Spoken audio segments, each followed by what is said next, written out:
I'm Dale Woolridge, a NASA project manager for Center Operations here at Stennis Space Center. We're here today to witness the reinstallation of the refurbished miter gates.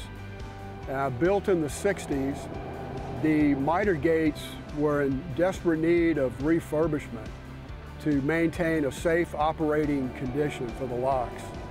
The locks allows marine traffic to enter Stennis Space Center and access to test stands through the canal system, bringing various items, including test hardware, for propulsion test.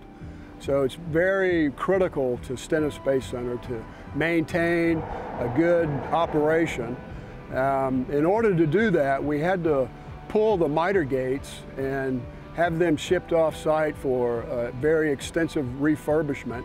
The contractor has recently brought the gates back and is in the process of reinstalling the gates.